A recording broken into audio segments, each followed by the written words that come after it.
بسم اللہ الرحمن الرحیم. ناظرین، جیسے کہ آپ کو معلوم ہے کہ اسرائیل اور امریکہ نے جس طریقے سے ایران پہ حملہ کیا ہے، پچھلی جنگ کے دوران ایران نے کا جو جس طریقے سے نقصان کیا جا رہا تھا، اور اب ایران کی جو پلاننگ ہے انہوں نے بہت خوبصورت کی ہے، خواہ وہ قطر ہو، سعودی عرب ہو اور یو اے ای ہو. اور خاص کر کے جب سب سے بڑا ایران کا نقصان ہوا، کل آپ نے دیکھا کہ 186 معصوم بچیوں کے جنازے ایران کی آمنے دفنائے ہیں. اب ہمارا اور ایران کا بارڈر بالکل نزدیک ہے، اور یہ بھی رپورٹ ہو رہا ہے کہ اسرائیل کے طیارے بالکل بارڈر کے قریب، ہماری سرحدوں کے قریب یہاں سے اڑ کر جاتے ہیں، اور خدا نخواستہ یہاں کی فوٹیج وغیرہ اگر کوئی سارے وہ لیتے ہوں گے. اب پاکستان کو ایران کی عوام کے لیے کھڑا ہونا چاہیے.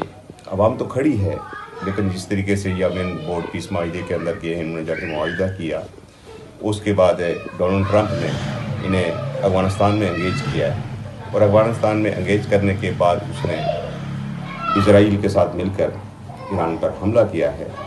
اور مجھے سمجھ نہیں چلتی، کوئی ہمارے کچھ علماء کرام ایسے ہیں وہ کیسی بات کر رہے ہیں، جی سعودی عرب میں اٹیک کر دیا جی ایران نے، جی قطر میں کر لیا جی ایران نے اٹیک، جی یو اے میں کر لیا. بھائی ان سے پوچھو کہ اگر وہاں سے وہ ڈرون یا ان کے جنگی طیارے اڑ کر ایران پر حملہ کرتے ہیں، تو وہ اگر یہاں پہ حملہ کریں تو وہ مطلب حلال ہے، اور ایران اگر واپس ان کو جواب دے تو حرام ہے.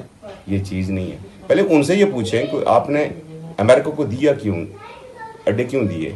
لیکن یاد رکھیے کہ ناظرین، یہ آخری وقت جو ہے نا، یہ آخری چیز جو آ رہی ہے نا، آخری وقت، یہ امریکہ کا یہاں سے زوال شروع ہوگا.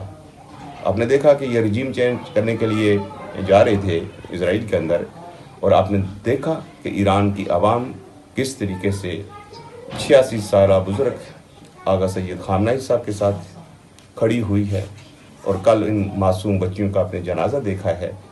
اور اب ہماری جو خارجہ پالیسی پاکستان کی یہ ہونی چاہیے کہ ایک طرف افغانستان ہے، دوسری سائڈ پہ ایران ہے، اور تیسرا بارڈر ہمارا ہندوستان کے ساتھ لگ رہا ہے. تو ہمیں اپنے ہمسائوں کے ساتھ اچھے تعلقات بہتر کرنا چاہیے. یہ نہیں کہ 7000 کلومیٹر والا دوست اور ہمسائے دشمن، یہ چیز نہیں چلے گی. لہٰذا پاکستان کی عوام کو، پاکستان کی حکومت کو، تمام اداروں کو ہمیں ایک پیج پہ جمع ہو کر صرف اپنے مسلم بھائی ایران کی سپورٹ کرنی چاہیے. یہ مسلمانوں کو تنہا کر کے مارے گا. اور میں یہ کہنا چاہتا ہوں ناظرین، میں اکثر اپنے پروگراموں میں شاید میں ذکر بھی کر چکا ہوں کہ یہ ڈونلڈ ٹرمپ وہ ہے کہ اس نے پہلے مسلمانوں سے، غزہ کے مسلمانوں کے کہنے کی اوپر اس نے ہمدردی کا اس نے ووٹ لے کر اس صدارت کی کرسی کے اوپر بیٹھا. اس کے بعد اس ڈونلڈ ٹرمپ نے ٹرمپ کارڈ کھیلا مسلم، اور مسلمانوں کو اس نے تقسیم کر دیا ہے. میں سمجھتا ہوں کہ اس وقت یہ سب سے بڑا ہٹلر یہ ہے، یہ اور نیتن یاہو، یہ کھلے مسلمانوں کے دشمن ہیں. اور مسلمان بڑے شوق سے ڈونلڈ ٹرمپ کے ساتھ ہماری تصویر آ جائے، ہماری فوٹیج آ جائے، جو مرضی ہو جائے، ڈونلڈ ٹرمپ ہمیں ملنا چاہیے. لہٰذا اور خاص کر کے جہاں میں علماء کرام سے یہ گزارش کرنا چاہتا ہوں کہ خدا را آپ نے ہمیشہ اسلام کو تفرقوں میں تقسیم کیا. اسلام کے لیے تو آپ نے کوئی کام نہیں کیا. اسلام ہمارا کام پہ کھڑا ہے.